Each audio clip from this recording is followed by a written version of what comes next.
Iya, baik. Bismillahirrahmanirrahim, teman-teman semuanya. Telugur Rejo Muda, Distrik Telugur Rejo Semarang. Selamat pagi. Assalamualaikum warahmatullahi wabarakatuh. Waalaikumsalam. Waalaikumsalam Warahmatullahi warahmatullahi Waalaikumsalam warahmatullahi wabarakatuh. wabarakatuh. Iya, pagi yang cerah ini senang sekali bisa mendengar suara dari teman-teman semuanya. Ya, pagi ini cukup cerah tapi agak mendung ya, karena semalam diguyur hujan, alhamdulillah. Jadi cukup adem situasinya. Oke, apa kabar hari ini semuanya? Sehat-sehat? Sehat Sehat, Ibu. Bu. Alhamdulillah, oke, sehat semuanya ya. Ini semester 2 sudah pada liburan ya? Iya Bu, sudah. Wah, oke. Sambil liburan, kita sambil memperdengarkan nanti sharing knowledge, sharing pengalaman dari kakak tingkat kita yang sudah menjadi alumni, sekarang udah bekerja nih ya di rumah sakit besar di RSUP Dr. Karyadi Semarang ya. Oke. Puji syukur Alhamdulillah kita panjatkan kehadirat Allah Subhanahu wa taala karena atas limpahan rahmat hidayahnya kita semua dapat berkumpul di sini dalam keadaan sehat walafiat dalam acara Bakti Alumni ya. Nah, dengan tema yang sangat menarik sekali, hari ini temanya adalah menjadi perawat hebat di Rumah Sakit Vertikal Kementerian Kesehatan Republik Indonesia. Nah, dengan narasumber kita, Kak Nurse Deni Umarna, sarjana keperawatan yang telah bekerja di RSUP Dr. Karya di Semarang selama sudah lama ya Mas ya, hampir 4 tahun, 4 sampai dengan Ya, 5 tahun ini. Oke. Nah, teman-teman semuanya ini ada yang semester 2, ada yang semester 4, ada yang semester 8 ya. Siapa yang cita-citanya pengen menjadi kayak Kak Deni ini, pengen bekerja juga di RS vertikal di Kementerian Kesehatan? Yuk, angkat tangannya atau bilang saya. Ayo, siapa? Saya. Ya, oke, ini dia tadi. Nuzurul, siapa lagi? Dwi Okti, pengen juga. Silvi, Faza, Nadia, Elinda.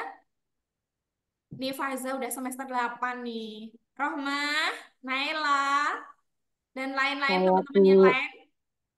Nah, ini semester 2 didampingi juga sama koordinator akademiknya, sama ibundanya, Bu Siti Nafisah nih. Bu Nafis, hadir di sini Bu Nafis.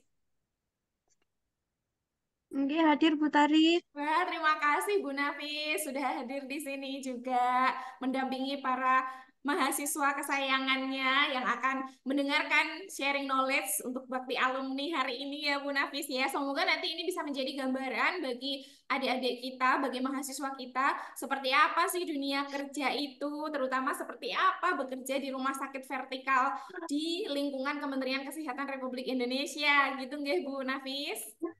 Ya, terima Oke, Bu kasih Tari. banyak. Baik. Ya, teman-teman semuanya, kita mulai langsung aja ya. Waktu dan tempat kita akan serahkan kepada narasumber kita. Tapi nanti mohon untuk memperkenalkan diri sendiri ya, Mas Denny ya. Mohon maaf ya. ini saya belum mengetahui banyak tentang CV dari beliau.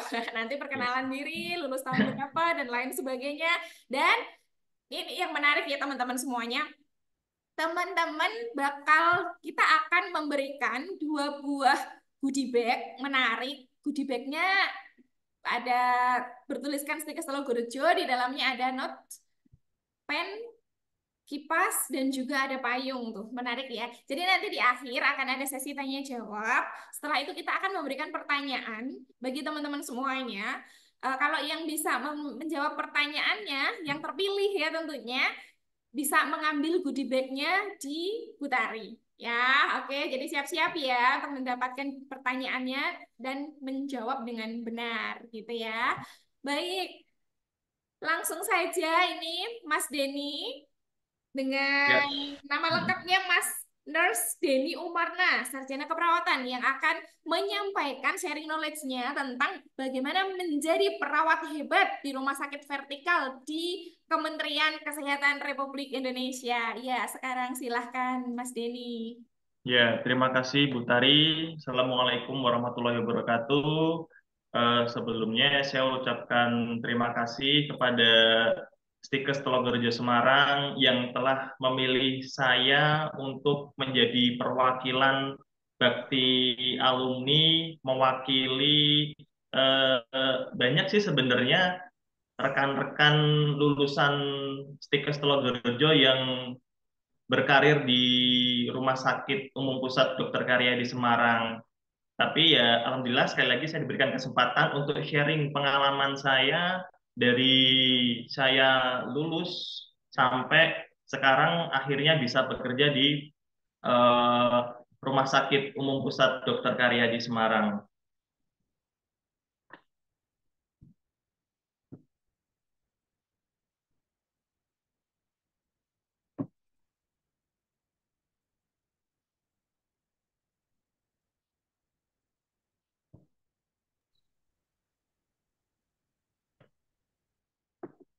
Ya, ini biodata diri saya. Perkenalkan adik-adik semuanya.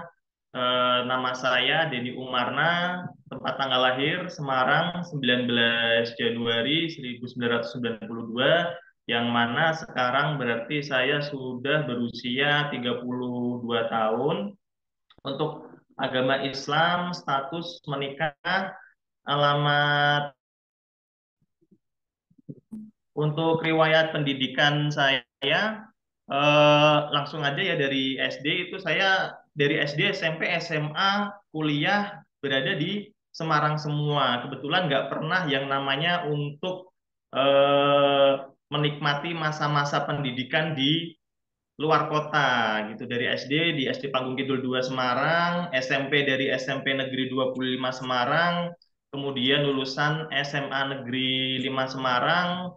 Untuk SMA ini saya lulus tahun 2010, yang mana waktu itu setelah lulus alhamdulillah sekali saya mendaftar di Stikes Telogorejo Semarang dari tahun 2010 sampai akhirnya lulus sarjana itu di tahun 2014 dan melanjutkan program profesi tahun 2014 sampai 2015 itu. Itu untuk riwayat pendidikan saya. Kemudian alhamdulillah juga dengan difasilitasi oleh Stikes Telogorejo Semarang, saya bisa langsung dari fresh graduate tanpa menunggu lama kerja di satu yayasan, yaitu di SMC Rumah Sakit Telogorejo Semarang. Tuh, dari tahun 2015 sampai tahun 2020.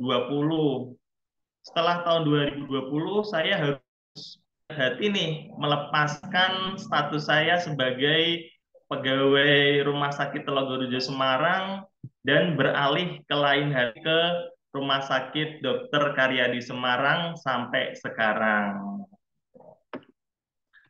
Nah, ini perjalanan karir saya dari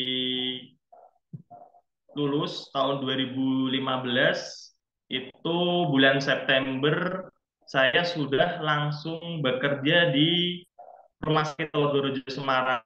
Waktu itu kan ada proses orientasi dulu adik-adik. Waktu kita sudah lulus terus bekerja di tempat kerja kita masing-masing. Biasanya masa orientasi itu berkisar 3 sampai 6 bulan tergantung kebijakan institusi masing-masing, instansi masing-masing. Nah, setelah masa orientasi itu, saya langsung ditempatkan di IGD, Rumah Sakit Telogorejo Semarang, yang mana eh, ya tergantung minat adik-adik sekalian. Nanti akan menentukan pekerjaannya di ruang mana. Oh, saya pengen di ruang rawat inap biasa aja gitu. Oh, saya pengen di ruang anak. Oh, saya pengen di ruang bedah. Oh, saya pengen di unit hemodialisa.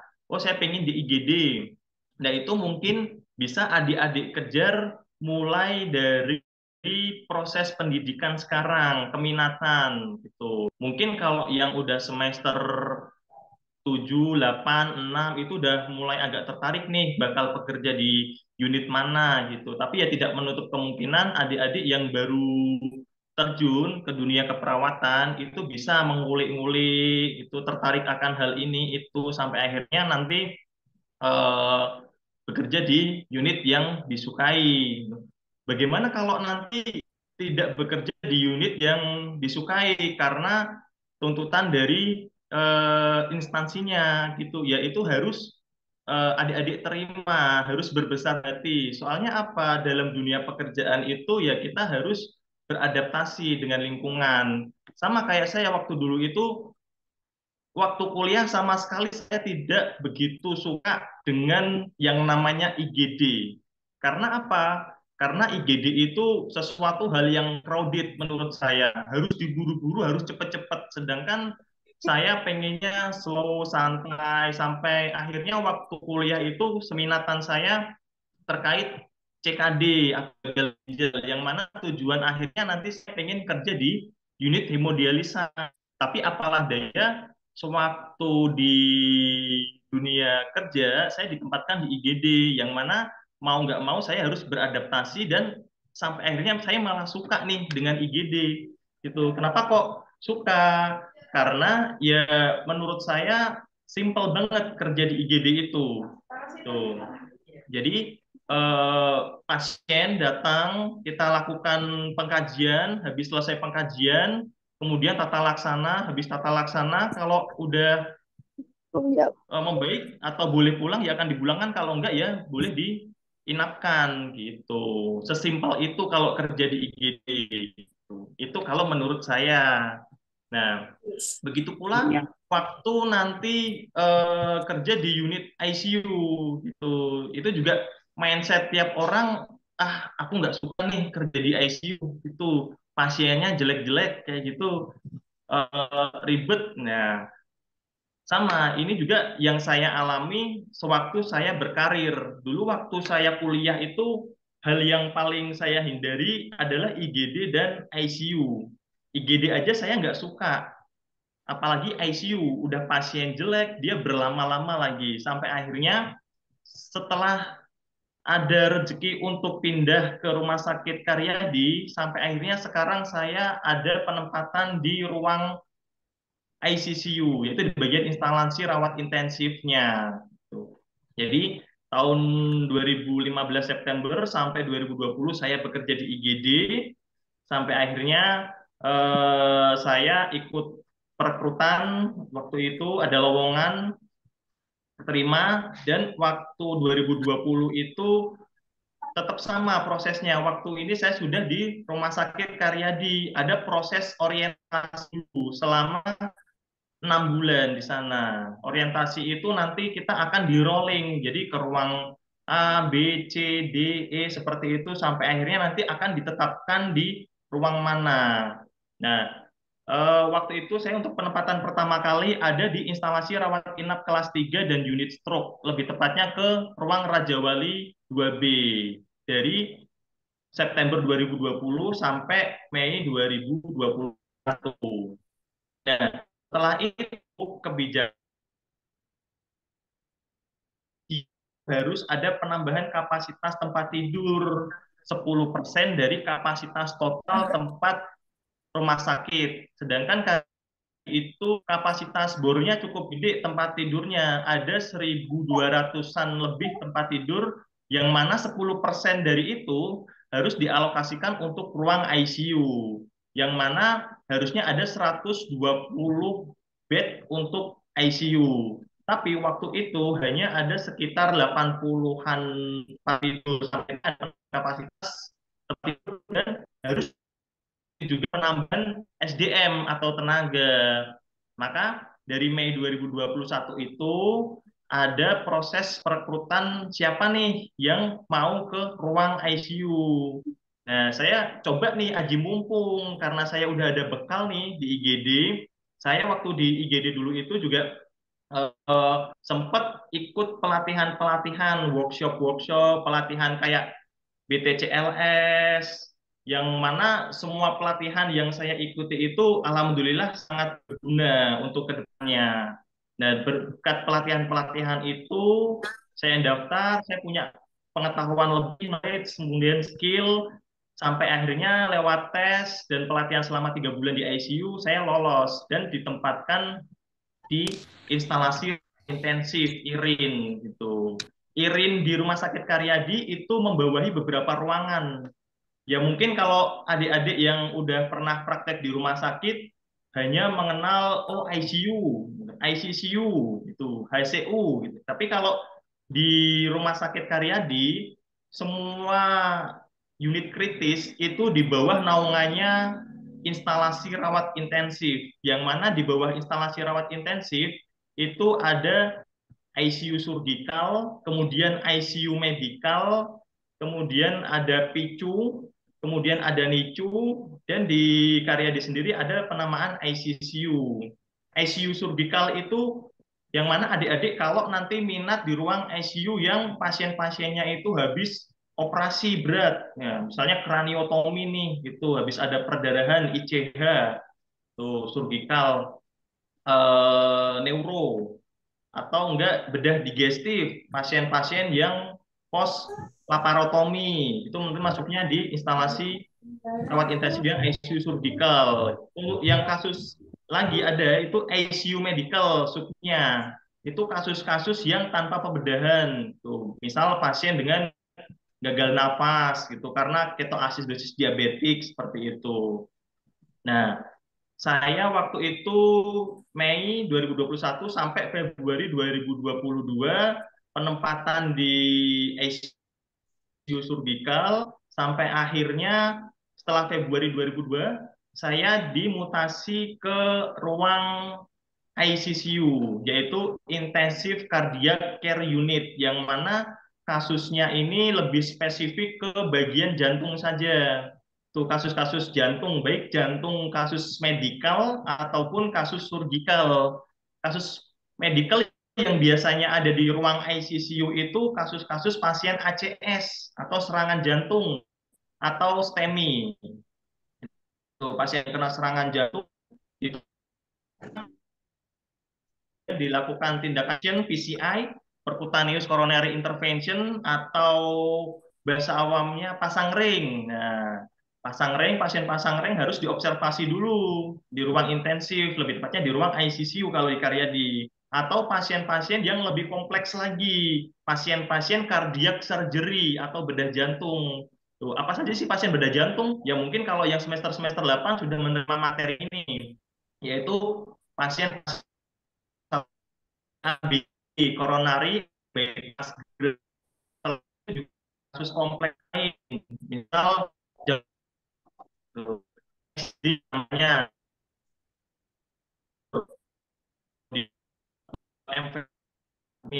replacement karena kartu mitra dia ada regulasinya seperti itu. Sampai saat ini masih ada di instalasi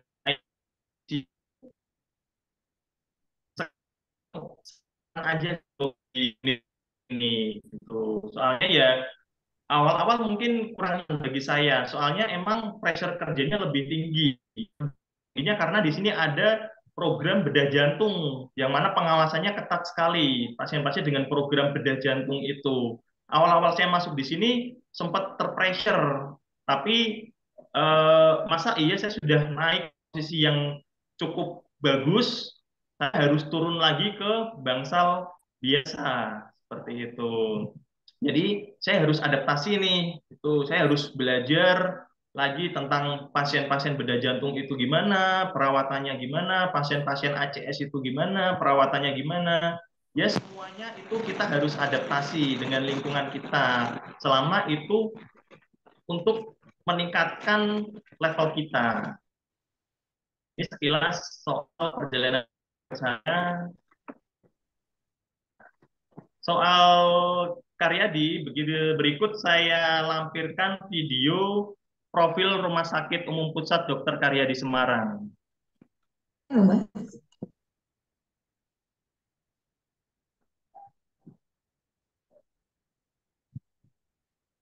Ya, silakan di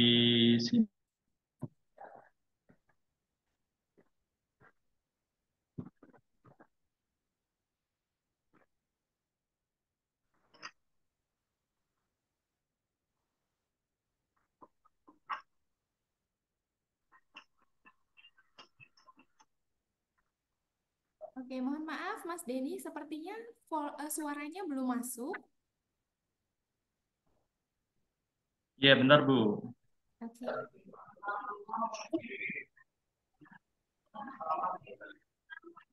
Untuk suara itunya belum masuk. Ya, suara videonya belum Suara masuk tadi. videonya. Barangkali pada saat share screen, ikutkan dicentang juga sound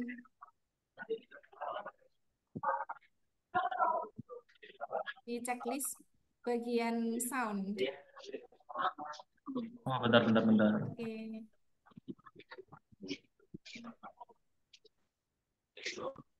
Pada saat mau share screen, share sound juga. Oke, yes.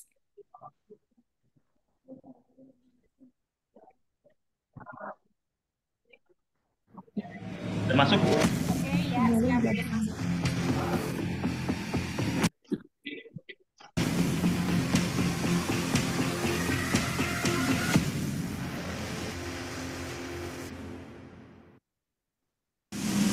Perkembangan dunia yang begitu pesat menuntut kita untuk dapat menjalani hidup di jalur yang cepat dalam berinovasi seiring dengan waktu. Revolusi teknologi secara fundamental di saat ini telah mengubah berbagai aspek kehidupan dan kesehatan adalah salah satunya. Menjadi sehat adalah langkah pertama menuju kebahagiaan dan menjaga kesehatan adalah tanggung jawab setiap orang. Tetapi, bagaimana dengan upaya peningkatan kesehatan, penyembuhan, dan pemulihan kesehatan Anda adalah tugas kami.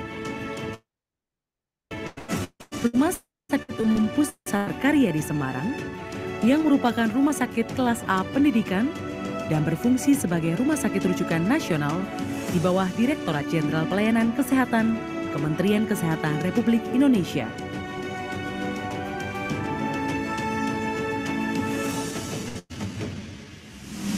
Tugas pokok kami adalah menyelenggarakan upaya penyembuhan dan pemulihan dilaksanakan secara serasi, terpadu, berkesinambungan, dan upaya peningkatan kesehatan, pencegahan, serta melaksanakan upaya rujukan dan upaya lain sesuai dengan kebutuhan.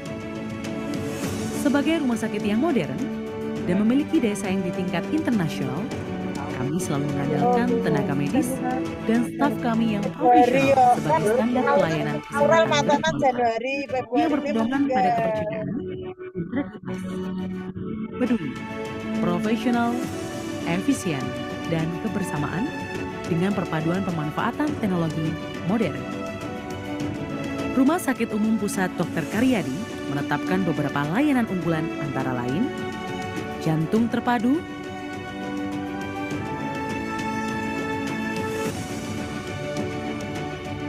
onkologi terpadu,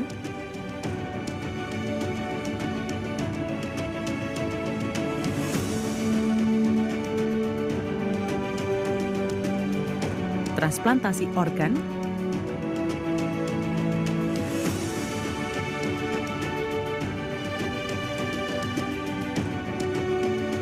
bedah minimal invasif,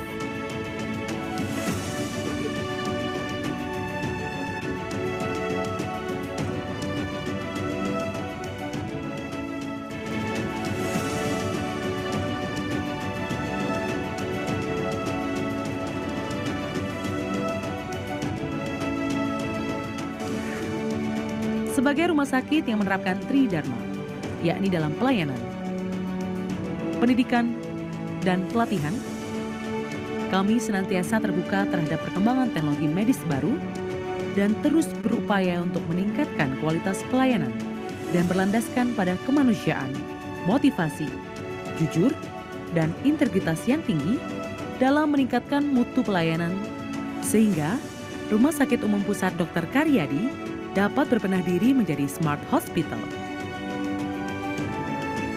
Ini adalah sahabat menuju sehat.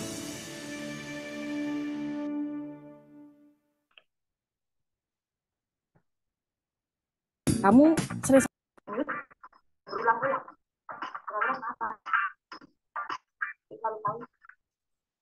Ya, itu Iya, tadi wah, keren banget rumah sakitnya ya, Mas Denny ya.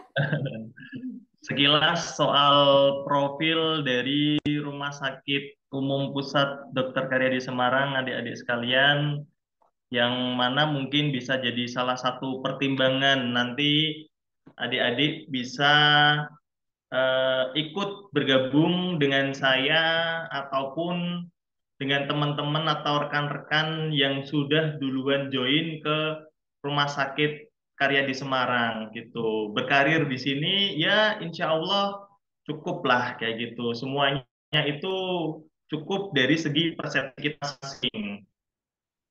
Cuman ya sebenarnya tidak hanya Rumah Sakit Karyadi aja yang di bawah naungan Kementerian Kesehatan. Banyak rumah sakit lain yang vertikal di bawah di bawah Kementerian Kesehatan. Kalau mungkin di lingkup Semarang atau Jawa Tengah itu ada dua. Yang pertama Rumah Sakit Karyadi dan rumah sakit yang ada di Klaten. Kemudian juga ada di Prof. Suharto Solo. Gitu.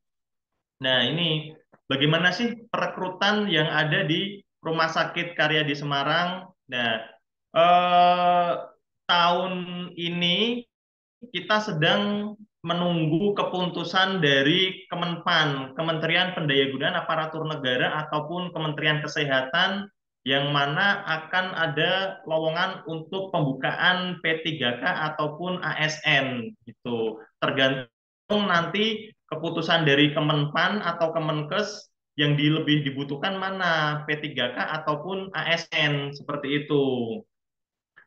Bedanya apa sih P3K dan ASN? Kalau P3K itu nanti sistemnya dia kontrak per 10 tahun. Kalau ASN ya seperti yang kita udah tahu kayak PNS. Ini kayak perubahan istilah saja. Kalau dulu P3K itu ada yang namanya BLU atau Bakti Wiyata, ya sekarang diganti statusnya menjadi P3K atau pegawai dengan perjanjian kontrak. Pegawai pemerintah dengan perjanjian kontrak.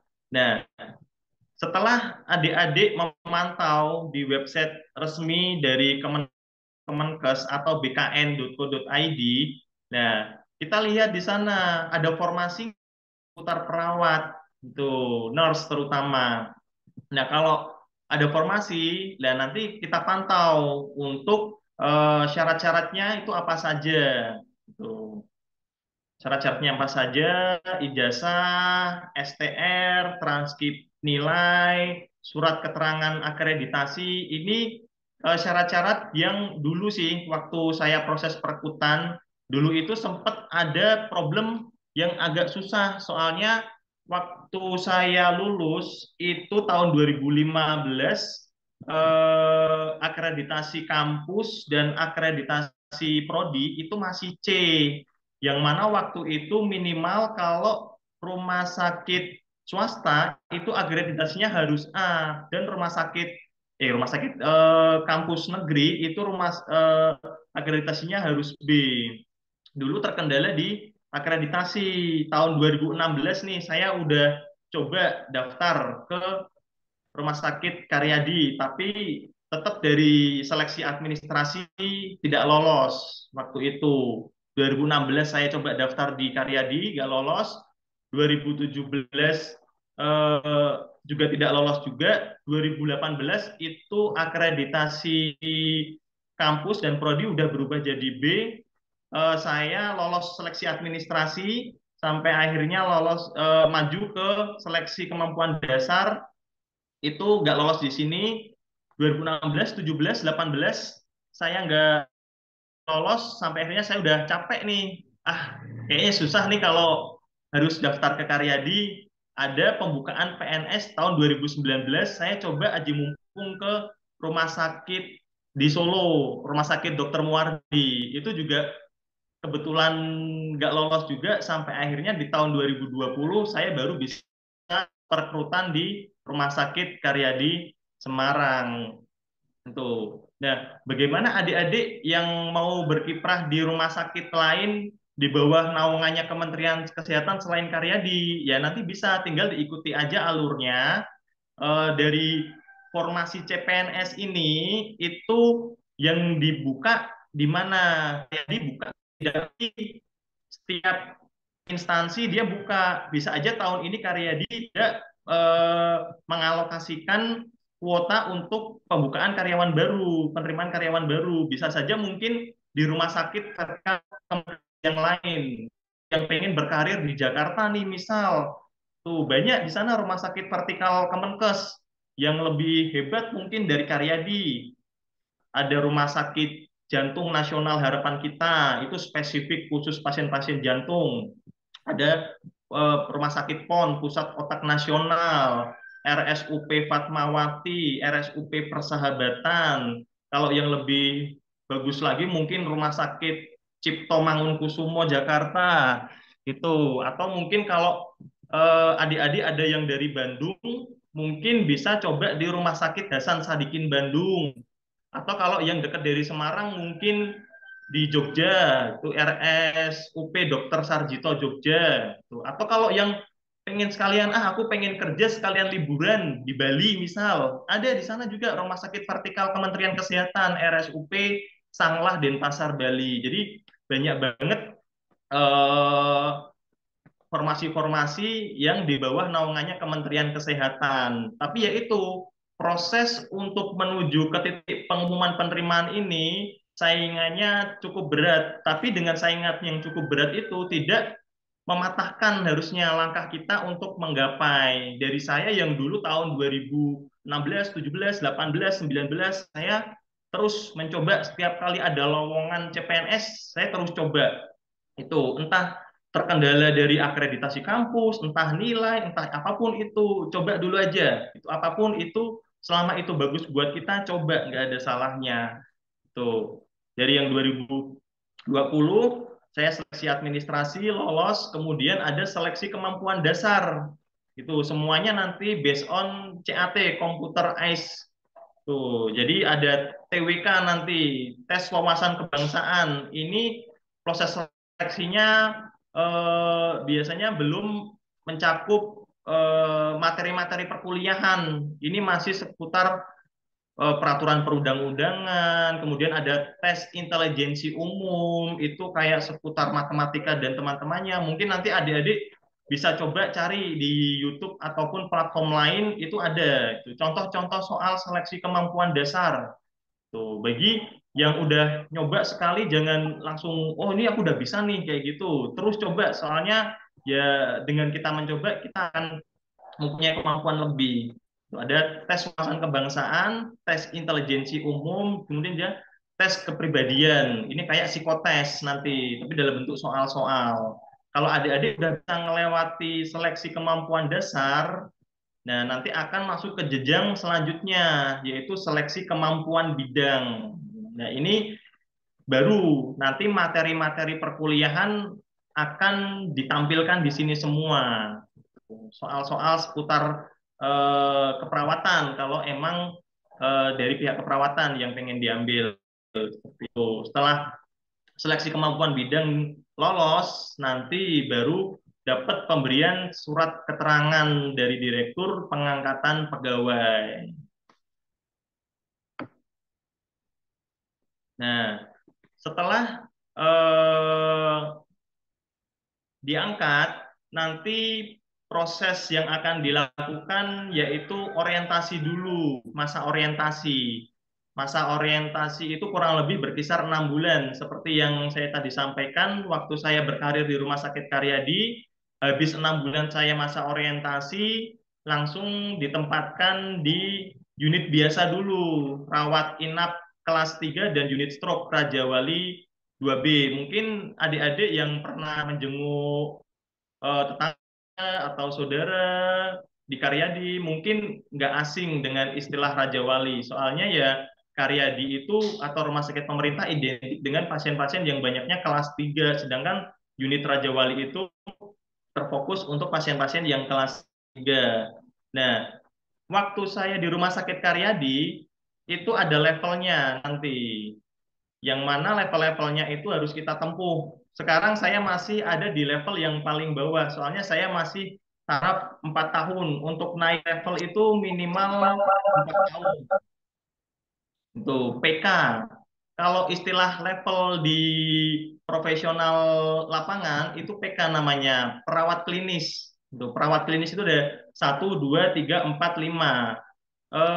Dulu waktu saya di Telogorejo masih menggunakan sistem jenjang JN1, JN2, JN3 atau junior 1, junior 2, junior 3, tapi seiring berjalannya waktu kayaknya beberapa rumah sakit swasta sudah mulai mengacu ke keputusan Menteri Kesehatan yang mana harus menggunakan level PK. Jadi semua sudah di generalisir ke PK1 untuk leveling seperti itu. Perawat klinik ada PK1 sampai 5 tahun, nanti 5 tahun dulu saya pengajuan untuk naik ke perawat klinis 2 gitu. Bisa nggak kalau nggak naik? Ya bisa, tapi nanti ada proses yang kita ikuti setiap tahunnya. Setiap tahun ada namanya proses kredensial, yang mana itu tujuannya untuk merefresh kita masih layak nggak sih bekerja di lapangan, di ruangan seperti itu. Jadi tetap setiap tahun nanti akan ada proses-proses kredensial, yaitu ujian lah cara kasarnya. Tuh, setiap tahun kita akan diuji sama tim asesor atau tim penguji. Kalau di Karyadi ada PK1, PK2, PK3, PK4, PK5. Seiring meningkatnya level kita, pasti akan diikuti juga dengan beban kerja yang meningkat juga. Gitu. Tapi nah juga jangan khawatir, dengan meningkatnya beban kerja pasti fee atau gaji kita akan naik. Nah, tujuan kita kan satunya itu. Semuanya aku pengen gaji yang lebih nih gitu. Adik-adik pasti orientasinya nanti akan ke sana. Tuh, ada perawat klinik 1, 2, 4, 5, kemudian ada manajer nanti kalau misal adik-adik berkarir bagus nih karirnya melonjak tajam sampai nanti bisa naik di jajaran manajer atau pejabat struktural gitu. Nanti bisa di bagian komite keperawatan atau bidang layanan perawatan. Itu nanti nggak akan ngurusin pasien, akan ngurusin berkas-berkas semuanya itu. Nah, nanti juga ada yang namanya riset atau peneliti. Tuh, kalau berdasarkan baseline itu perawat riset itu level cuma jadi perawat riset dan level 2 begitu dengan perawat pendidik. Kalau di Rumah Sakit Karyadi saya belum paham terkait perawat riset dan perawat pendidik, mungkin karena keterbatasan saya dalam waktu 4 tahun ini kurang mencari info. Tapi kalau perawat klinik ini sudah penerapan di lingkungan Rumah Sakit Karyadi Semarang. Nah, pola kerja. Kalau perawat yang PK1, 2, 3, 4, 5 perawat klinik tadi pasti akan mengalami sistem shifting atau shift pagi, siang, sore, malam. Kalau adik-adik yang semester 7 nih soal masalah shift pagi, siang, sore, malam gitu. Kalau anaknya itu pas bagian habis jaga malam dapat libur pasti. Tuh, yang mana kalau pas awal-awal dulu, aduh aku males banget nih jaga malam, berat, ngantuk dan lain sebagainya. Nah, itulah tapi dunia kerja kita sebagai perawat kita nggak bisa memungkiri. Tuh. Gimana caranya biar kita nggak terkena dengan sistem pola kerja shifting? Yaitu tadi naiklah jabatan yang dari sebelumnya perawat klinik, tingkatkan terus kompetensi sampai akhirnya menjadi perawat manajer. Itu perawat manajer nanti kerjanya cuman ada di jam pagi doang. Sabtu Minggu dan tanggal merah akan libur. Gajinya juga pasti akan lebih tinggi. Sistem shifting. Kemudian pola kerja. Pola kerja kalau di lingkup Rumah Sakit Dr. Karyadi itu menggunakan metode penugasan moduler. Jadi kayak kolaborasi antara metode tim dan metode primer.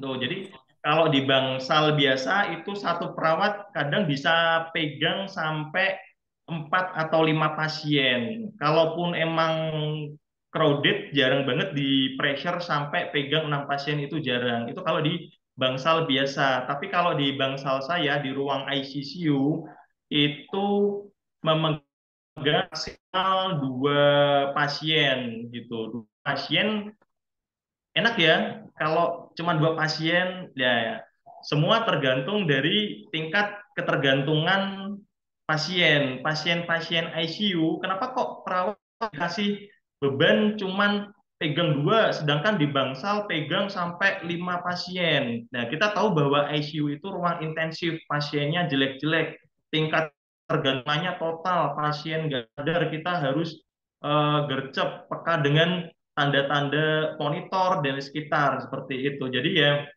pembagian metode penugasan Ada, mungkin agak sedikit berbeda gitu. Ra. Terus pola kerja di karya ini juga ada sistem on call. On call ini berlaku bagi semua unit, baik ICU, ruang rawat inap biasa, kemudian juga hemodialisa, kecuali rawat jalan ya. Rawat jalan kalau libur ya udah libur gitu. Jadi kita sebagai perawat harus siap sedia nih. Misal kalau udah terjadwal hari Sabtu nih, di jadwal kita ada on call keterangannya gitu. Kalau emang alhamdulillahnya ya libur, enak libur. Tapi kalau nggak libur, nanti sewaktu-waktu dibutuhkan di ruangan, ya kita harus siap sedia untuk berangkat gitu. Tuh. Terus yang keempat, tidak membedakan status. Di Rumah Sakit Karyadi kita tahu bahwa status karyawan itu ada yang PNS, ada yang P3K. Nah, kita tidak membeda-bedakan status. Misal kayak pembagian tugas, alah itu yang enteng-enteng biar dikerjakan anak PNS aja gitu. Yang anak P3K yang berat-berat saja, nggak seperti itu. Semua eh, kerja itu sama. Yang membedakan itu hanya pada perawat klinik levelnya tadi, level 1, 2, 3, 4, 5. Yang mana pasti beban kerja akan berbeda. Jadi yang membedakan bukan status dia PNS atau bukan, kayak gitu. Itu pola kerja yang ada di Rumah Sakit Karyadi Semarang gitu.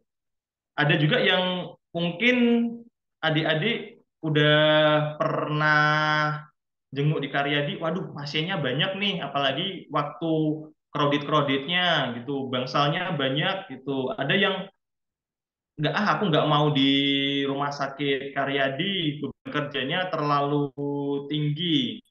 Ya mungkin nanti kalau udah di dunia kerja semua akan sama pressure-nya, baik di rumah sakit negeri ataupun di rumah sakit swasta. Dulu waktu saya di Telogorejo juga tidak jauh beda sih dengan rumah sakit Karyadi, jadi pressure kerjanya akan tetap sama aja seperti itu. Nah, dari pola kerja ada enaknya dan enggak, tergantung persepsi kita masing-masing. Nah, ini persepsi dari saya hal-hal yang menyenangkan di Rumah Sakit Karyadi. Itu. Yang pertama, yang paling terdepan pasti stigma masyarakat, wah, gajinya Rumah Sakit Karyadi pasti gede nih gitu. Bener apa enggak sih Mas kayak gitu? Ya, alhamdulillah lebih dari cukup. Mungkin banyak beredar di masyarakat bahwa gaji rumah sakit Karyadi itu lebih tinggi daripada rumah sakit lain yang ada di Semarang karena status rumah sakitnya yang gede kan, rumah sakit pemerintah, rujukan pusat, pasiennya banyak kayak gitu. Ya, alhamdulillah eh, saya sempat sharing sama teman-teman saya yang ada di rumah sakit milik Pemkot Semarang, yaitu RSUD KRMT Wongsonegoro Semarang, itu kurang lebih sama gitu. Bahkan dulu waktu di era tahun 2017-2018 ada yang ngomong bahwa gaji di rumah sakit milik pemerintah Provinsi Jawa Tengah itu RSUD Tugu kalau dulu, sekarang namanya berubah jadi Rumah Sakit Dr. Adiatma Semarang. Itu dulu ada yang ngomong bahwa gajinya dia lebih gede gitu ketimbang gaji di rumah sakit Karyadi. Nah, semua itu tergantung masa jabatan dan penghasilan masing-masing rumah sakit. Tuh. Jadi tidak bisa digeneralisir. Nah, kalau di Karyadi, sistem penggajian itu ada tiga. Jadi yang pertama itu gaji pokok. Gaji pokok itu biasanya berdasarkan dengan UMR. Kemudian ada remunerasi, itu remunerasi ini berdasarkan dengan keuntungan rumah sakit. Itu jumlah pasiennya berapa, keuntungan per tahun berapa, pembagiannya gimana, ada kerugian nggak total. Nah, itu nanti dihitung di bagian finance gitu. Kemudian ada uang makan. Tuh. Uang makan juga tergantung dari masing-masing instansi. Instansi untuk sistem pembagiannya ada uang makan nggak? Ada yang pakai, ada yang nggak pakai uang makan, tapi dari pihak rumah sakit menyediakan makanan untuk karyawannya. Tuh, seperti yang dulu saya pernah alami itu di rumah sakit Telogerjo, itu tidak ada uang makan, jadi dia pakainya sistem makan langsung oleh karyawan. Nah, untuk gajinya kurang lebih berapa sih Pak? Itu untuk di Rumah Sakit Karyadi. Nah, ini saya spill sedikit. Untuk perawat klinik PK1 itu tadi kan ada gaji pokok. Gaji pokok UMR. Jadi UMR yang didapatkan pegawai Karyadi itu tidak bisa disamakan dengan UMR yang ada di Semarang. Kita tahu bahwa UMR Semarang kurang lebih sekarang berkisar hampir 3 juta mungkin ya. Saya kurang tahu juga UMR Semarang berapa. Kalau UMR itu kita mengikuti kebijakan dari Kementerian Kesehatan. UMR yang didapatkan untuk level PK1 kurang lebih 2.600.000. Tuh.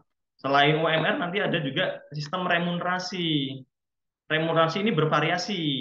Jadi kalau di unit ICU itu yang paling tinggi adalah remunnya dibandingkan gaji pokoknya. Remun itu bisa berkisar antara 7,2 sampai dengan 8 juta.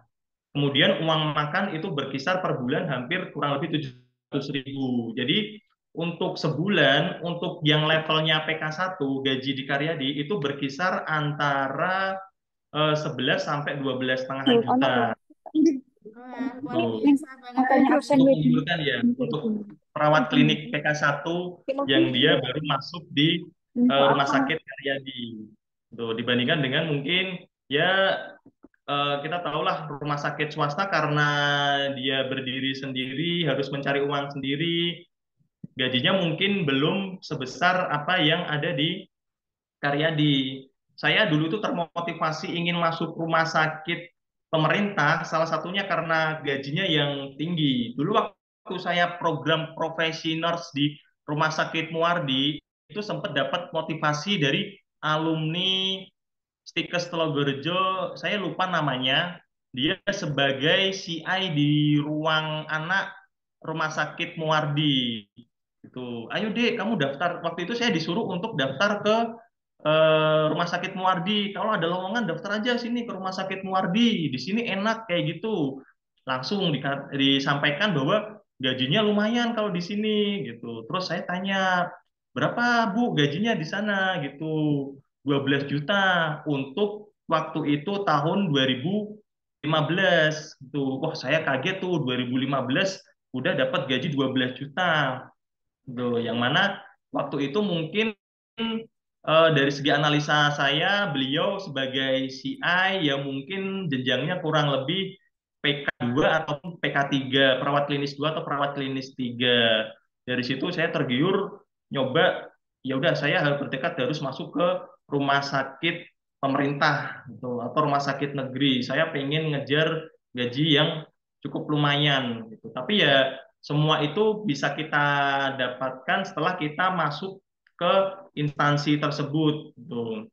Pernah nggak sih Karyadi mengalami pilot gaji atau gajinya ngedrop kayak gitu? Pernah gitu, sampai ada pemotongan sebesar 3 juta sampai 4 juta waktu itu.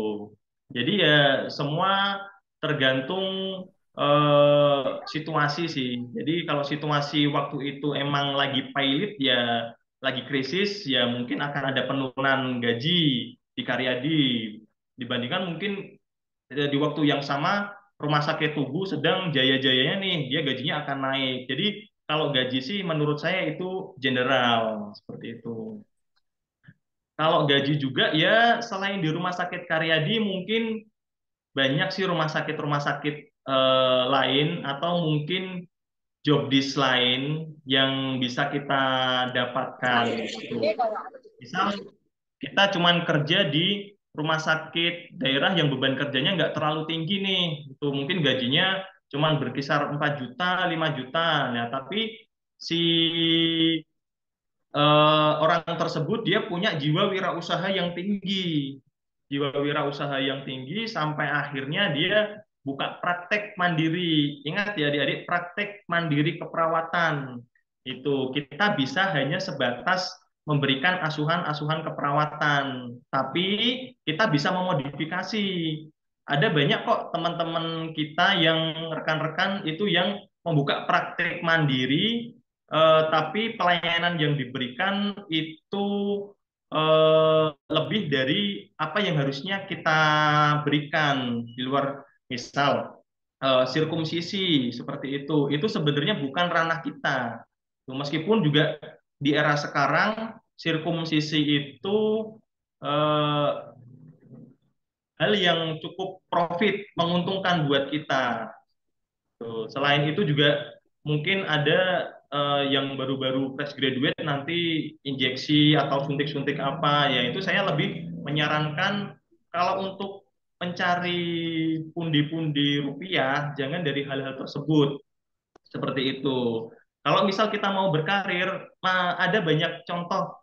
Misal kita punya jiwa wirausaha, kita punya modal yang cukup, bolehlah kita buka klinik dan kita berdayakan dokter, kita kerjasama sama dokter gitu, sampai akhirnya ada izin yang bisa memberikan terapi medis. Terus, tapi kita sebagai CEO ataupun ownernya itu. Nah, itu salah satu selingan gimana cara mendapatkan uang.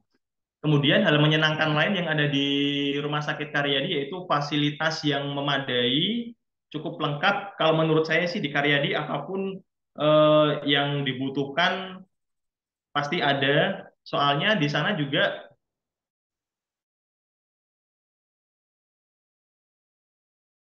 dukung banget program-program PPDS tuh. Jadi pendidikan dokter spesialis. Jadi alat apapun yang kita butuhkan kemungkinan ada. Kalaupun nggak ada, biasanya nanti kita memberikan masukan ke bagian sarana prasarana untuk pengadaan alat-alat tersebut. Itu ada alat-alat yang cukup lengkap, misalnya alat CRRT, Continuous Renal Replacement Therapy. Itu yang baru ada di Semarang, baru di Rumah Sakit Karyadi sama di Rumah Sakit Telogorejo Semarang. Kemudian ada ECMO, extracorporeal membrane oxygenation. Itu ECMO itu untuk hal lebih advance dari ventilator. Itu kayaknya baru ada di Rumah Sakit Karyadi dan fasilitas-fasilitas lain yang soal kesehatan yang tersedia di Karyadi. Kemungkinan hal menyenangkan selanjutnya yaitu pengembangan diri atau training need analysis. Jadi adik-adik nanti yang dia bekerja di Karyadi itu sebisa mungkin memunculkan minatnya untuk terus mengembangkan dirinya, mengikuti program-program. Misal tahun ini ada kuota nih, misal ke Jakarta ada pelatihan tuh jantung kardiovaskuler dasar, KD dasar. Tuh, silakan nanti yang mau ikut siapa. Nah, itu biasanya banyak yang ngajukan, nanti tinggal bersaing aja. Tuh, kemudian ada workshop-workshop, tuh nggak hanya workshop yang seputar di Semarang, nanti akan dikirim juga ke Jakarta. Kebanyakan kalau kita malah dikirimkannya ke Jakarta. Kayak saya kemarin sudah 2 kali mengikuti program workshop seputar IABP, intra-aortic balloon pump, dan juga program CRRT, Continuous Renal Replacement Therapy, itu di Rumah Sakit Harapan Kita Jakarta karena sesuai dengan ruangan saya yang mana ruang ICCU terkait jantung. Jadi fokusnya ke Rumah Sakit Harkit. Nanti juga ada misal yang dari bagian IBS mungkin, tuh bagian neuromuskular itu bisa ada pelatihan-pelatihan di Rumah Sakit Persahabatan atau Fatmawati yang dia khusus terkait kasus ortopedi seperti itu. Untuk pengembangan diri di Karyadi juga tidak menutup kemungkinan cuman di area lokal mengirim ke Jakarta gitu enggak. Kalau adik-adik nanti keterima di Karyadi dan minat untuk mendapatkan pendidikan di luar negeri, itu bisa banget. Karyadi akan memfasilitasi itu. Itu sampai sekarang ada sudah berapa ya? Setahu saya sih ada dua. Yang satu di London, yang satunya di Manchester. Beliau ngambil program spesialis di sana. Itu di London dan di Manchester. Ya, emang pasti akan cukup sulit sih jenjangnya untuk di ACC melanjutkan pendidikan ke luar negeri. Tapi ya nggak ada hal yang mustahil kalau semuanya mencoba dan berusaha. Tuh. Ini tadi hal yang menyenangkan. Kemudian yang terakhir itu ada don't blaming culture. Kalau sistemnya di Karyadi itu ada penerapan don't blaming culture. Itu tidak menyalahkan satu sama lain. Ya meskipun misal nih contoh kita membuat salah gitu, tapi tidak serta-merta kita langsung dijudge ini itu enggak. Jadi akan ada pendekatan-pendekatan dulu yang mana tujuannya itu diterapkan ini biar ada keterbukaan terkait apa? Terkait patient safety di ruangan. Jadi diharapkan dengan penerapan don't blaming culture tersebut menurunkan IKP, indeks kejadian pasien, angka kejadian pasien IKP di ruangan dengan apa? Dengan kita terbuka, misal ada problem nih itu yang sepele, rel bed pasien kok lupa nggak dinaikkan sampai akhirnya pasien dia jatuh dari tempat tidur gitu. Kita kenapa kok sampai kelupaan nggak menaikkan rel bednya seperti itu padahal pasien sudah masuk kategori pasien risiko jatuh seperti itu. Jadi sistem yang diterapkan di Karyadi tidak menerapkan sistem langsung ngejudge seperti itu enggak, tapi dengan pendekatan-pendekatan melalui dan blaming culture meskipun dia tetap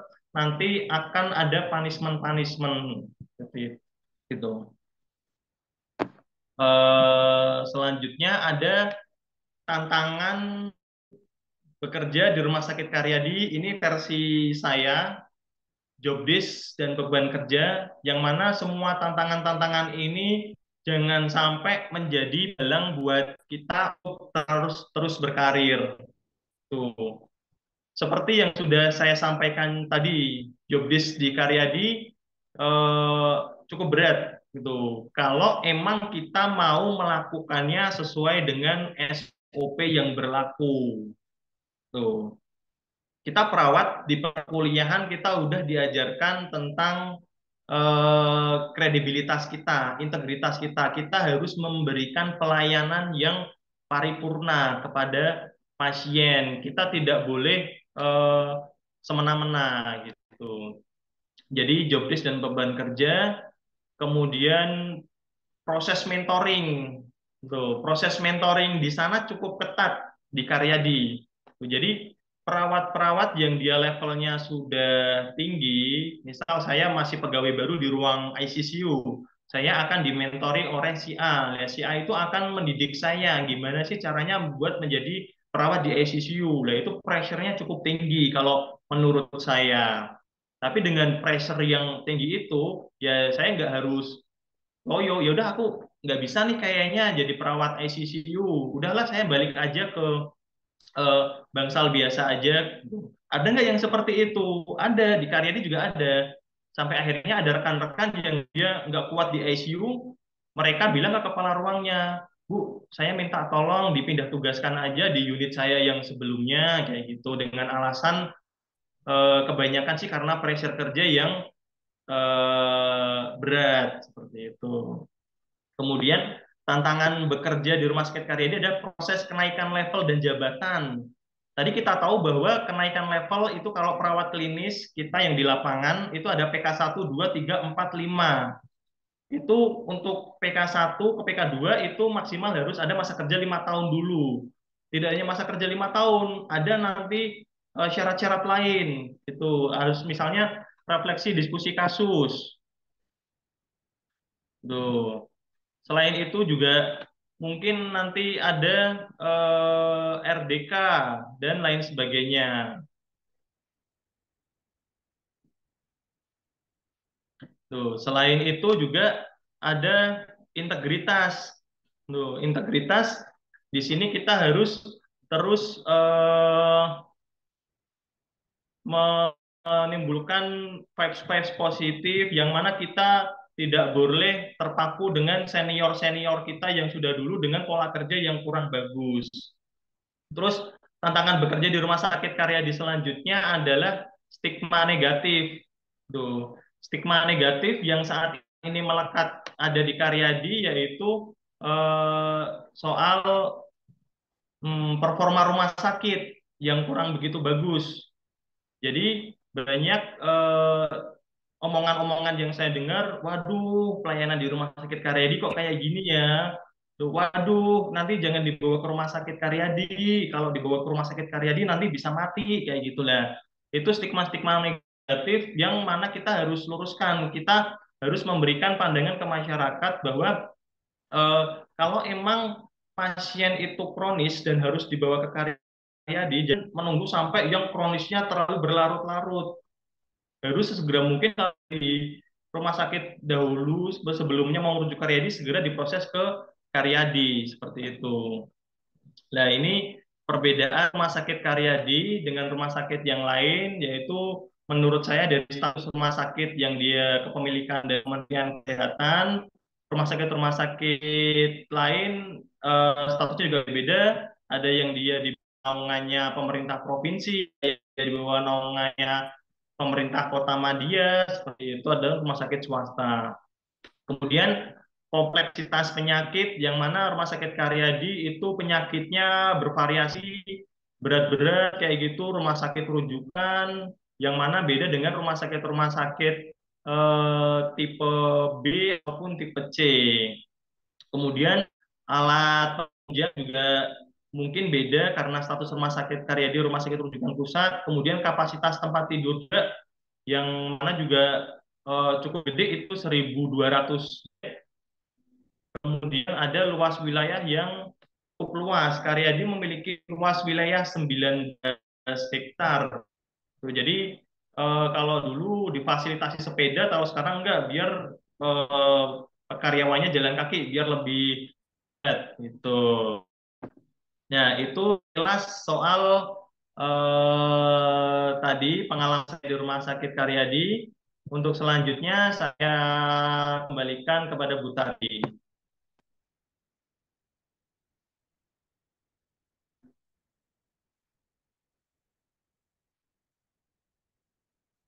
Ya, terima kasih Mas Denny atas semua sharing yang telah diberikan untuk adik-adik tingkat nih yang ada di STKS Telogorejo Semarang. Oke, by the way Mas Denny, ini sepertinya Ya, gambarnya nggak muncul, apa kepencet ya?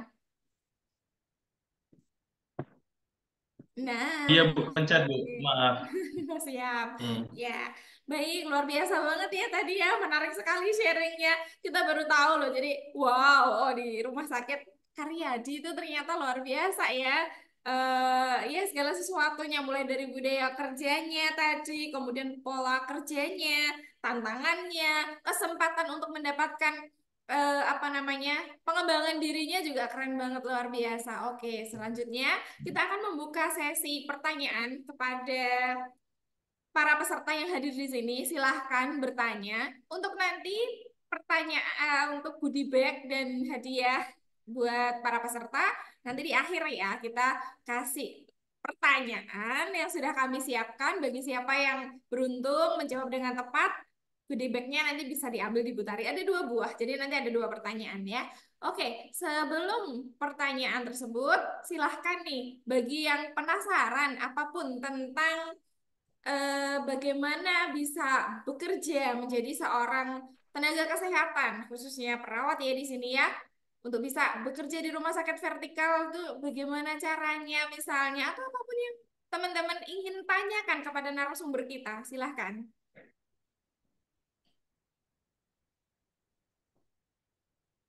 Ayo, di sini ada 131 nih, 131 peserta hadir. Monggo, apapun boleh ya Kak Deni ya untuk ditanyakan ya. Ya, silakan monggo. Kalau mau sharing-sharing juga nggak apa-apa gitu, Iya, pengalaman-pengalaman betul. adik-adik yang udah pernah kerja di rumah sakit, bukan kerja sih, praktek berarti ya di rumah sakit daerah. Tuh, mungkin ya agak belum bisa direalisasi ya, Bu.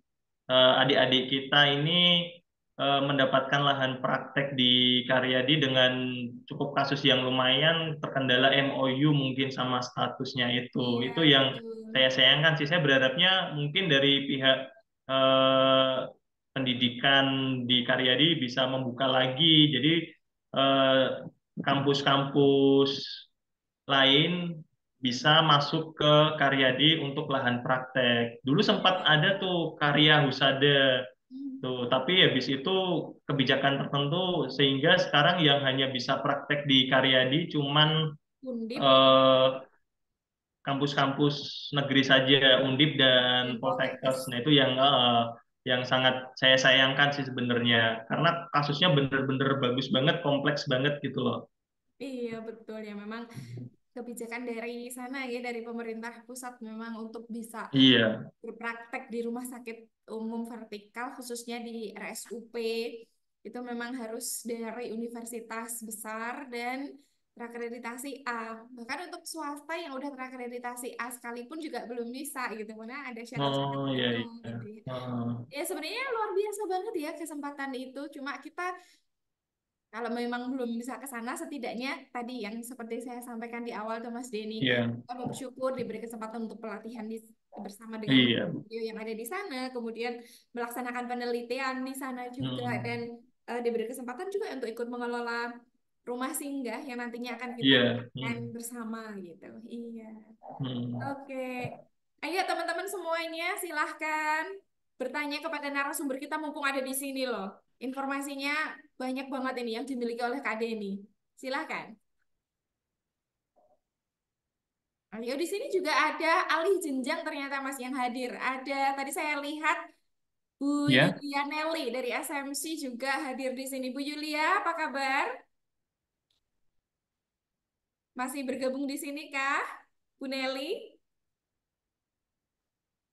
Oh, belum memberi jawaban. Oke, di sini kita kolom chat ada pertanyaan dari Bagus Santoso nih. Pak Denny, mohon izin bertanya, apakah ketika bekerja di RS penempatannya sesuai dengan peminatan waktu skripsi? Nah, misalnya skripsinya tentang apa ya? Tentang keperawatan hemodialisis gitu ya. Apakah nanti ketika bekerja di Rumah Sakit Karyadi itu juga ditempatkan di unit hemodialisis kayak gitu? Oke, monggo penjelasannya gimana nih, Mas Denny? ya, ya. Terima kasih, Bu Tari. Pertanyaan yang bagus sekali dari Mas Bagus Santoso ini ya. Itu yang sempat saya pertanyakan ke diri saya sendiri waktu itu, ya Mas. Dulu itu saya ngambil peminatan terkait pasien-pasien CKD yang eh, menjalani hemodialisa. Tuh. Saya mengambil itu karena emang saya tertarik tertarik dengan kasus-kasus CKD yang dia menjalani hemodialisa. Sampai akhirnya setelah saya lulus fresh graduate itu eh, di Telogorjo sempat menjadi pertimbangan. Gitu. Jadi peminatan waktu skripsi itu bisa saja berperan untuk karir kita, tergantung kebijakan dari instansinya, Mas. Waktu itu saya di Telogorjo sempat ngajuin tuh kepada kepala ruang di ruang HD. Bu, eh, waktu itu kan saya penempatan di IGD. Saya kurang begitu suka dengan IGD. Saya pengen ke hemodialisa. bisa nggak sih Bu saya kerja di unit HD kayak gitu. Waduh, sayang sekali Mas. Sebenarnya juga dari data-data yang saya punya itu cukup untuk menjadikan saya kerja di unit hemodialisa. Cuman waktu itu terkendala dengan kebijakan Rumah Sakit Telogorejo yang mana unit hemodialisa itu hanya diperuntukkan bagi perawat cewek. Perawat cowok itu hanya ditempatkan di ruang-ruang khusus tertentu, misal IBS, instalasi bedah sentral atau kamar bedah, kemudian IGD dan ruang ICU, ada ruang cath lab juga, ruang kateterisasi jantung. Tuh, jadi tergantung dari instansi masing-masing kebijakannya gimana. Tapi kita nggak salah, misal kita ada peminatan apa waktu kuliah. Nah, waktu bekerja itu biasanya kita akan ditempatkan dulu di ruangan yang sesuai dengan kebutuhan waktu itu. Tapi lambat laun mungkin kita bisa cari informasi, namanya proses mutasi ruangan, dimutasi. Nanti bisa sambil proses pengajuan. Tapi kalau untuk di Rumah Sakit Karyadi, ya sistemnya hampir sama gitu. Jadi semuanya serba kita mencoba. Tuh, coba aja ajuin. Kalau di ACC ya Alhamdulillah, kalau enggak kita coba lagi. Waktu saya kerja di Karyadi pertama kali, itu banyak banget teman-teman yang dia ngejar untuk kerja di ruang IBS-nya Karyadi yang udah keterima.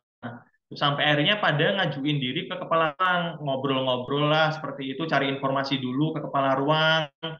Bu, ini saya punya sertifikat pelatihan dasar.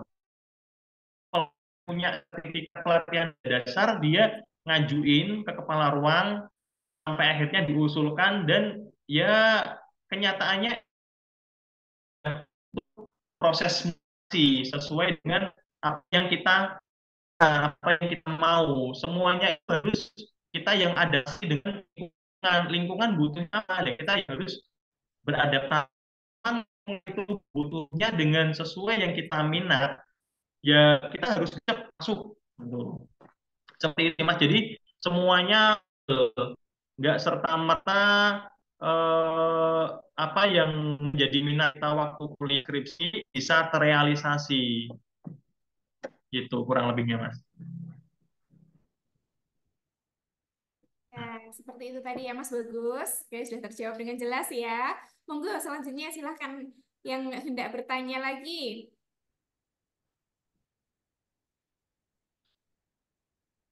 Ayo, silahkan pertanyaannya sebelum nanti yang cowok-cowok sholat Jumat. Alhamdulillah hari ini hari Jumat ya, Jumat berkah. Udah happy banget nih mahasiswa pastinya mau libur ya. Oh, tapi semester 2 udah liburan nih sejak lama ya. Apakah di sini ada yang sedang praktek di rumah sakit yang semester 4? Adakah semester 4? Tidak ada ya. Yang semester 8? Halo? Tunjukkan suaramu semester 8. Iya, Bu. Ya, oke Mas Bagus. Tadi pertanyaannya ya. Oke, bagus. Bagus, namanya bagus. Juga bagus. Oke. Sudah siap Mas Bagus untuk bisa bekerja ya? Setahun lagi masih profesi? Siap, Bu. Oke, siap. Mas Bagus ini salah satu mahasiswa yang aktif nih, Mas Denny. Jadi, Ya, luar insya biasa. Allah bisa mengikuti jejaknya Mas Denny. Bekerja di perusahaan Amin. besar di Indonesia ini ya. Jadi memang aktif, energik, tugas-tugasnya terselesaikan gitu ya, Mas Bagus ini. Semoga teman-teman yang lain juga mengikuti jejaknya Mas Denny juga. Oke, ada ya pertanyaan lain? Monggo, silahkan.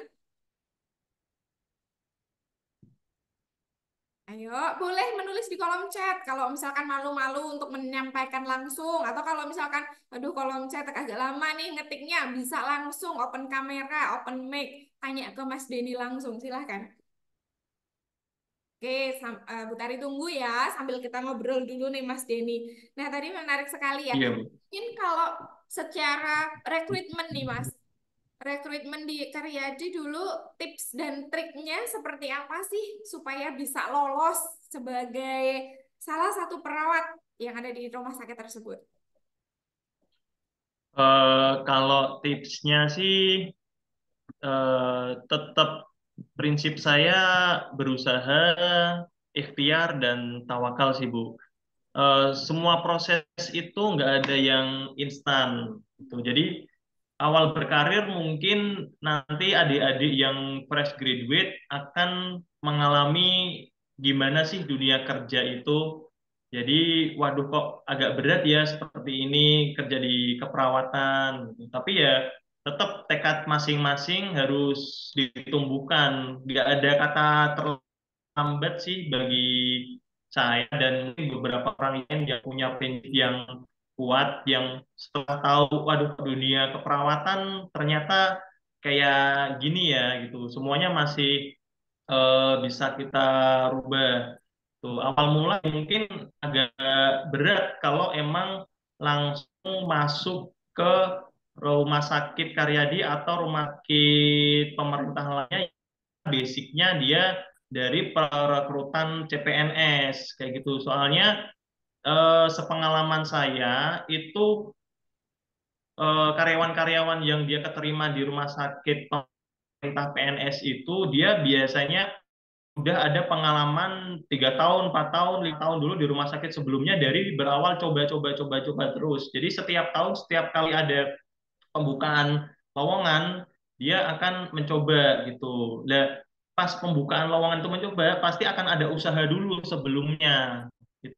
Lewat eh, latihan soal. Seperti itu tadi yang saya sampaikan di slide itu bahwa ada soal-soal seleksi kemampuan dasar SKD itu ada tes intelijensi umum nanti bisa dipelajari di situ, nanti ada tes wawasan kebangsaan, kemudian ada tes kepribadian. Untuk tesnya sendiri sekarang udah ada psikotes psikologi yang kita nanti ketemu ke HRD, kemudian nanti akan ada proses wawancara dengan HRD, itu udah nggak ada. Jadi itu akan tergantikan proses psikotes dengan tes di tahap SKD, seleksi kemampuan bidang. Tuh. Nanti setelah itu baru tes seleksi kemampuan bidang yang materi-materinya itu pelajari semuanya soal materi kuliah gitu. Memang pada tahap kuliah ini perlunya kita untuk eh, belajar. Memang tujuan kuliah kan untuk belajar.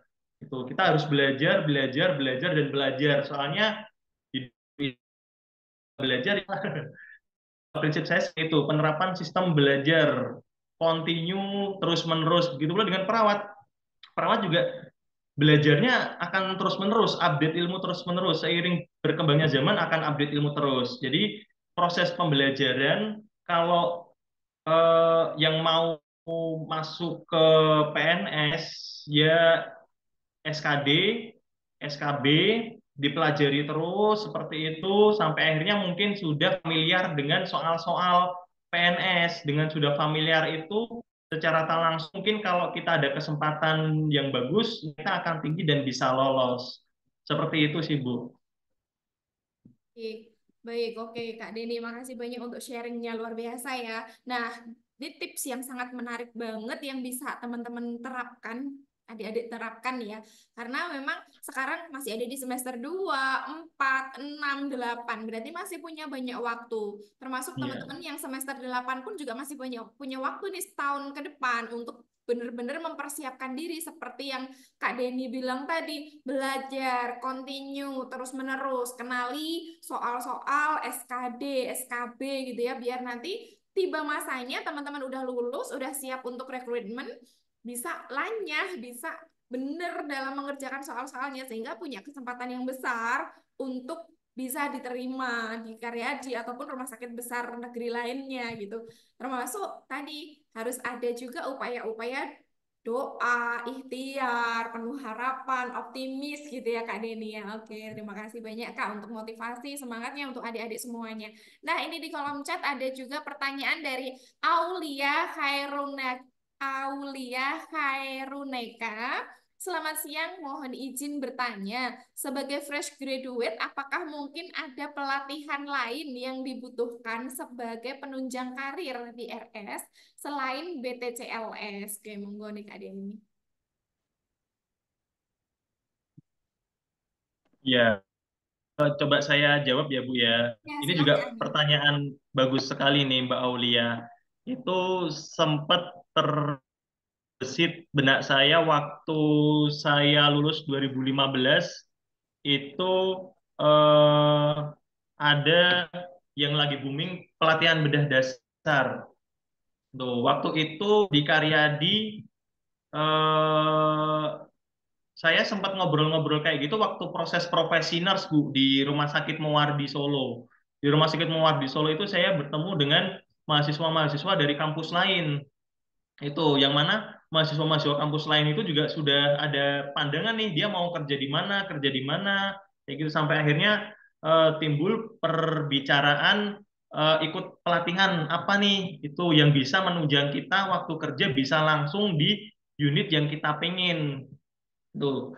Kalau sejauh ini kan mungkin dari pihak kampus, beberapa kampus, mungkin hampir mayoritas kampus di Indonesia memfasilitasi hal yang basic itu BTCLS, Basic Trauma Cardiac Life Support. Itu. Soalnya ya apa, mungkin fresh graduate dia baru pengenalan ke dunia kerja kan. Jadi mungkin itu dulu yang dasar, sampai akhirnya mungkin ada pelatihan lain yang lebih spesifik. Misalnya pelatihan ICU yang nanti bisa kita dapatkan kalau kita ikut tanpa harus kita udah ada pengalaman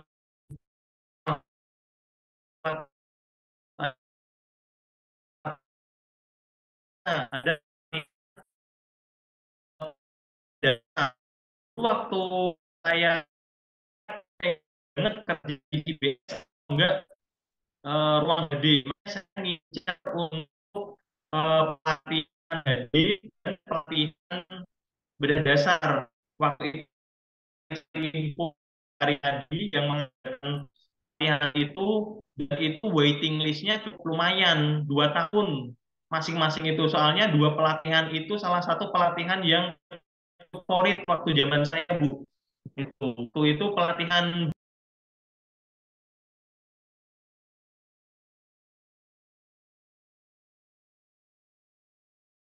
Oke, sebentar. Sepertinya narasumber kita terlempar.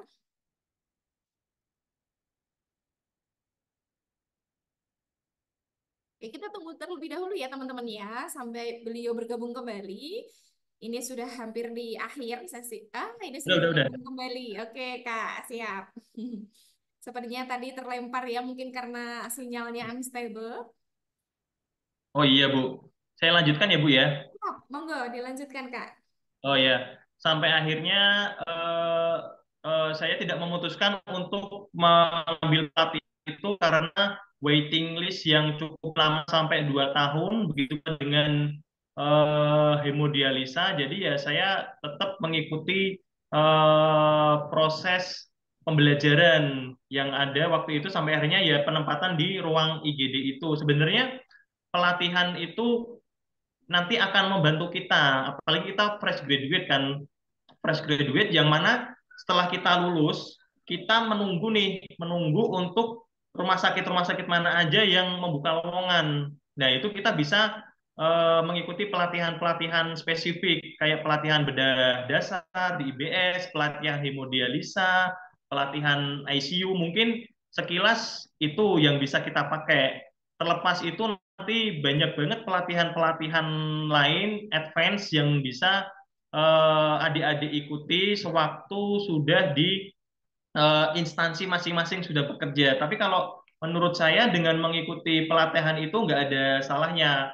Pasti akan menjadi bahan pertimbangan buat HRD atau SDM untuk kita diterima lebih dibandingkan dengan pesaing-pesaing kita sih.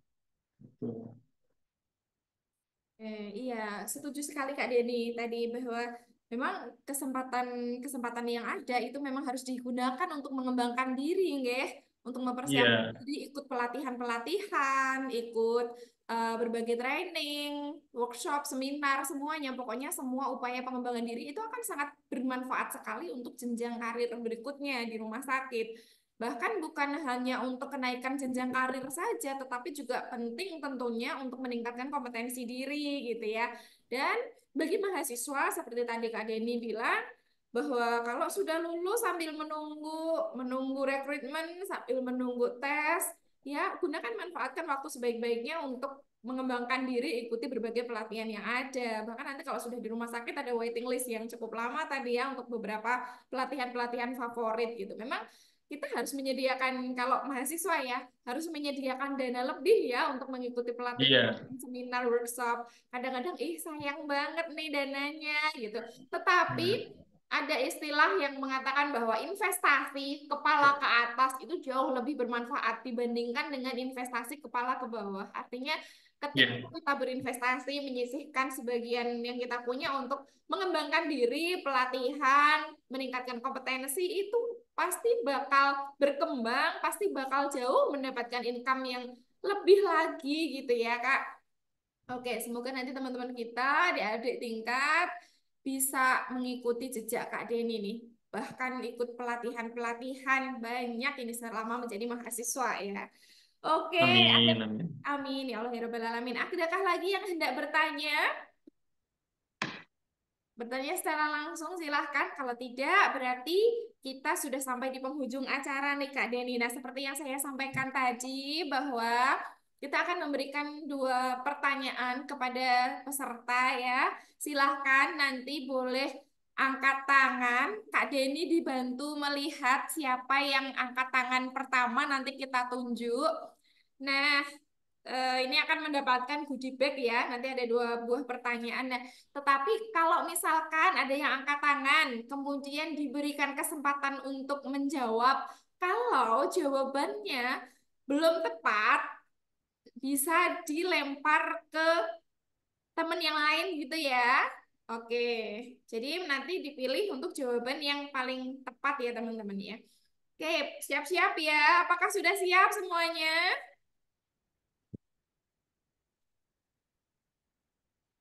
Halo? Apakah sudah siap? Nanti harus open kamera, open mic ya untuk menjawab ya. Nggak menerima jawaban di kolom chat ya teman-teman. Loh, masih ada di sini nggak ya ini? Halo, nggih Bu. Ah, nggih. Oh, ada Isna. Nggih, Isna udah bersiap nih. Jadi teman-teman siap-siap open mic, open kamera ya. Bu Tari tidak menerima jawaban di kolom chat. Yang di kolom chat nggak akan dibacakan dan nggak dianggap pemenang ya. Lumayan loh goodie bag-nya, ada payungnya gede juga bertuliskan Stikes Telogorjo. Tasnya juga bertuliskan Stikes Telogorjo. Ada pen, ada apa kipas, kemudian ada notebook juga. Oke, lumayan tuh. Kalau saya jadi mahasiswa seneng nih pasti akan ikutan kuisnya. Oke, nanti 1 pertanyaan dari saya dan saya minta tolong Kak Deni juga untuk memberikan pertanyaan yang kedua, nggih. Pertanyaannya seputar apa ini, Bu? Seputar tadi yang disampaikan oleh Kak Deni sendiri. Oh ya, baik. Seputar materi yang tadi diberikan. Oke, yang ada di slide jawabannya bisa atau yang tadi disampaikan. Oke. Ah, kalau Bu Tari pertanyaannya konsep nih. Tadi ada di slide-nya Kak Deni. Jadi pertanyaan pertama, sebutkan pola kerja yang ada di RSUP Dr. Karyadi Semarang yang tadi sudah dipaparkan oleh Kak Deni. Oke. Aulia Khairunuka. Kok namanya agak susah saya menyebutnya ya. Khairuneka. Ya, Aulia, silahkan.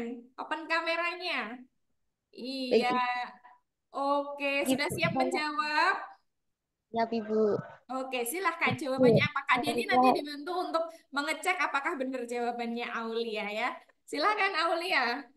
untuk pola kerja itu kan tadi ada 4. Yang pertama itu ada shifting, lalu untuk yang kedua itu ada metode penugasan moduler, lalu yang ketiga ada sistem on-call, dan yang keempat ada tidak membedakan status. Oke, pinter. Apakah Ya. betul Kak Denny? Ya, 100% betul. Iya, 100% betul. Selamat ya, Terima Aulia. kasih, Bu. Nanti goodie bag-nya bisa diambil di Butari ya, di ruang dosen 2 ya. Boleh hari ini atau kapanpun Aulia pas ke Stikes Purworejo. Oke, selamat. Ya, pertanyaan kedua, monggo dari Kak Deni. Ya, terima kasih Bu Tari. Kalau saya sih ya masih sama sih seputar materi yang saya sampaikan tadi. Tujuannya kan ini kan sharing. Jadi dan menarik minat di mana minat adik-adik biar bisa minimal menjadi seperti saya. Kalau bisa lebih dari saya itu alhamdulillah sekali. Jadi untuk menarik minat salah satunya itu kita harus tahu hal-hal yang enak-enak dulu apa gitu. Biar minatnya lebih tertarik lagi. Tadi udah saya sampaikan. Jadi pertanyaan saya eh, hal-hal yang menyenangkan apa saja sih yang tadi saya sampaikan yang bisa kita dapat kalau kita kerja di Rumah Sakit Karyadi?